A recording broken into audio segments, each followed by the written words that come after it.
Hi. Welcome to Tech Tricks. Today I will show you how to set a password on a laptop or desktop computer in Windows 10. To set a password, go to search bar and type setting. Click on settings. From here we will click on accounts. Now choose the sign in option from the left. Click on password. As you can see here, my account doesn't have any password. Now we are going to click on add.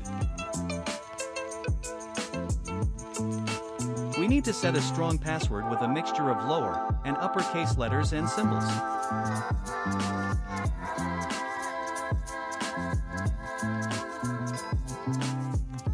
You can also add a password hint.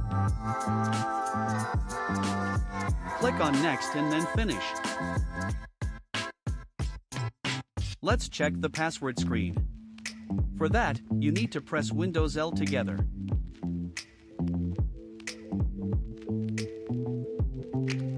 Type here the password you set in the settings.